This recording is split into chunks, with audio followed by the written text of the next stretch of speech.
आपकी पत्नी, आपकी भार्या, आपकी बहन यदि किसी दूसरे के घर में रह रही है, वो भी शीघ्र नष्ट हो सकती है। जिंदगी में यदि कुछ इस प्रकार से हो तो उसे दूर करिएगा।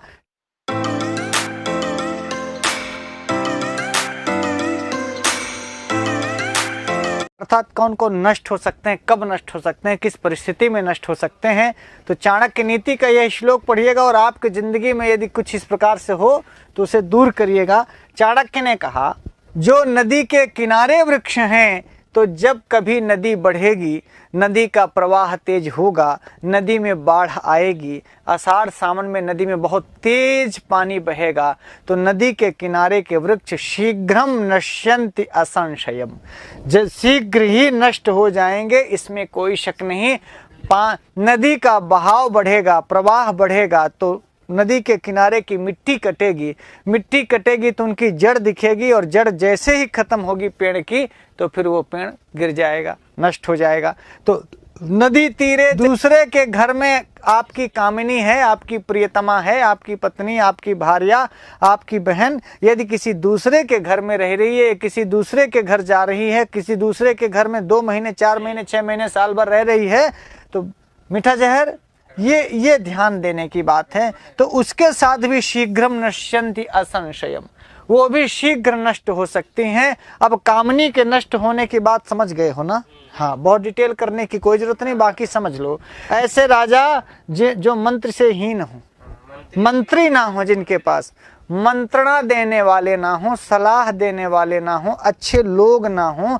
मंत्री राजा को सलाह देता है, मंत्रणा करता है, वो बताता है कि राजा ये करें, ये ना करें, ये सही है, ये गलत है। तो जो राजा को सही गलत बताने वाला ना हो, उचित अनुचित का निर्णय देने वाला ना हो, न्याय अन्याय कहने वाला ना हो, ऐसा राजा भी बहुत जल्दी नष्ट हो जाता है।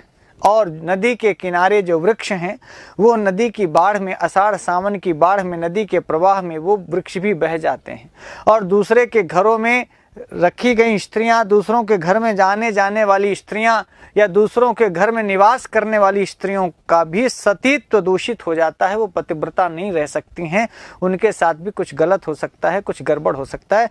तो ये 3 चीजें जो चाणक्य अपनी चाणक्य नीति में कह रहे हैं, आपके लिए जरूरी हो तो इसे गांठ बांध लीजिएगा कि अर्थात ये ध्यान रखिए, कहीं हमारे घर की बहू बेटियां किसी दूसरे के घर के भरोसे आप छोड़ करके ना जाएं। वृक्ष ही लगाना है तो नदी के किनारे वृक्ष ना लगाए जाएं, क्योंकि उनकी आयु बहुत नहीं होगी। और जो आपका स्वामी हो, जो आपका राजा हो, जो हमारे मंत्री मिनिस्टर हैं, इनके सलाहकार अच्छे होने चाहिए। यदि सलाहकार विहीन कोई मंत्री है, कोई अब भाई आजकल मंत्री ही है ना, हमारे जो प्रधानमंत्री हैं, हमारे जो मुख्यमंत्री हैं, वही हमारे आपके आजकल के प्रजातंत्र में राजा हैं। तो ऐसे राजाओं को जो IAS PCS सलाहकार नियुक्त किए जाते हैं, वो योग्य सलाहकार होने चाहिए। यदि योग्य मंत्री को, सुयोग्य मंत्री को, माने सुयोग्य राजा को सुयोग्य सलाहकार नहीं मिलेगा तो वो राजा भी खत्म हो जाएगा। आप देखिए, बहुत सारी पार्टियां इसके पहले सत्ता में थीं, उनके पास सुयोग्य सलाहकार नहीं थे, तो पार्टियां खत्म होने के कगार पर हैं। मैं बिना नाम लिए आपको समझा दूं तो आप समझदार हो गए होंगे कि अर्थात आपको, राजा को, यदि आप चाहते हैं कि आपकी सत्ता बनी रहे, तो आपके साथ अच्छे सुयोग्य मंत्री जरूर रहने चाहिए। इसीलिए देखिए, संस्कृत गंगा में हम लोग मंत्रिमंडल अपना तगड़ा रखते हैं, सलाह देने वाले अच्छे लोगों को रखते हैं और अच्छी सलाह पर काम करते हैं। यहाँ कोई राजसी व्यवस्था नहीं है, लेकिन फिर भी हम लोग हर काम को सलाह से करते हैं।